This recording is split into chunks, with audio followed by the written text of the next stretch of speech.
ఇప్పుడు చంద్రబాబు నాయుడు గారు సీఎం అయిన తర్వాత పార్టీలో ఎన్టీ రామారావు గారి పట్ల అభిమానంతో ఉండే వాళ్ళని సైడ్ లైన్ చేశారనేటువంటిది ఒక విమర్శ ఉంది. అది ఎంతవరకు? అదే ముందే వాళ్ళు వెళ్ళిపోయారండి.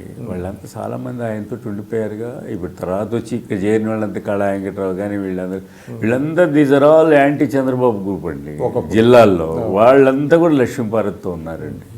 ఈయన గ్రూప్ ఇప్పుడు మాధవరెడ్డిని తీసేయాలనుకున్నప్పుడు కదా క్రైసిస్ ఎరప్ట్ అయింది. ఎమ్మెల్యేలు 8 మందిని సస్పెండ్ చేసినప్పుడు కూడా పట్టించుకోలే.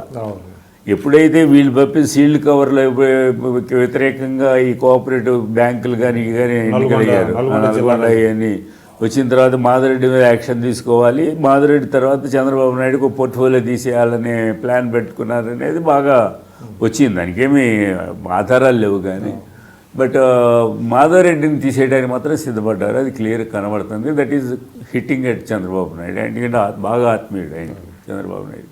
సో అప్పుడు ఇక లాభలేదు మాట కాదు. దేవేంద్ర గౌడ్ వీళ్ళందరూ కూడా ఆయన ముందు 4 వెళ్ళి ఆయనకి రిప్రజెంట్ చేయాలనేది ఒకటి.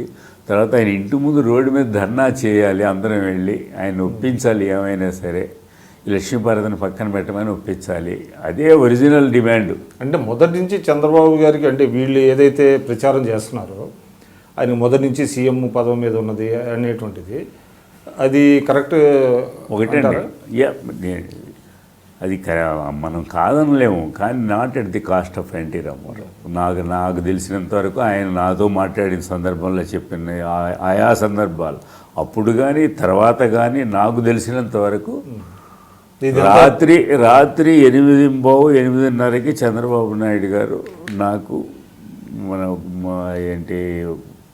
ఆ హోటల్ నుంచి వైస్రాయ్ హోటల్ నుంచి ఫోన్ చేశాడు.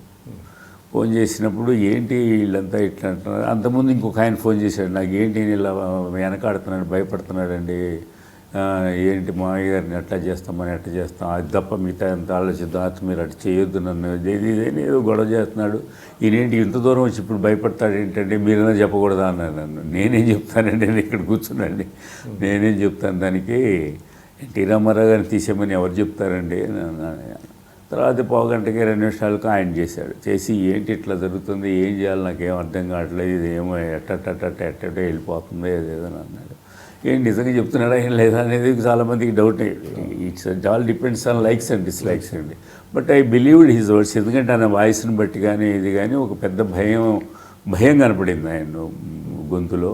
ఒకటి ఇట్లా చేయటం అనేది అసలు ఎన్టీ రామారావు గారిని తీయటం అనేది ఏంటనే ఫీలింగ్ ఆయనలో ఉంది. నేను తర్వాత మాట చెప్పాను, ఏమంటే మీరు చాలా దూరం తీసుకొచ్చారు, అసలు ఇట్లా ఎందుకు జరిగింది, 23వ తారీఖు 24వ తారీఖు ఇట్లా జరుగుతుందని కూడా ఎవరు ప్రజలకు తెలియదు, మనలాంటి వాళ్ళకి లోపల ఉన్న పార్టీలో ఉన్న వాళ్ళకి తప్ప. తర్వాత అట్ట వచ్చి క్యాంపులు తయారైపోయినాయి. ఆయన ఆఫీస్ దగ్గర ఈయన సీఎం ఇక్కడికి వచ్చాడు, ఆయన ఆఫీస్ దగ్గర క్యాంప్ పోయింది. వాళ్ళు అక్కడి నుంచి బొజ్జల గోపాలకృష్ణ గారి బంధువు ఆయన కాబట్టి ఆ హోటల్కి వైస్రాయ్ హోటల్కి తీసుకెళ్ళిపోయారు. అది క్యాంప్ అయిపోయింది. తర్వాత ఇది అయిపోయింది. తర్వాత గీజీలు ఏం కుదరలేదు.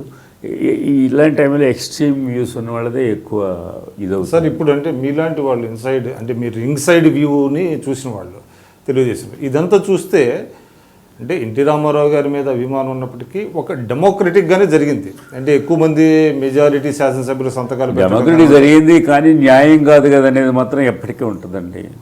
అదే నేను చెప్పాలి, న్యాయం డెమోక్రటిక్గానే జరిగింది. అంటే వేరే చోట నాయకత్వ మార్పు జరిగిన మెజారిటీ ఎమ్మెల్యేలు చంద్రబాబు నాయుడు గారి నాయకత్వాన్ని కోరుకున్నారు, ఎన్నుకున్నారు.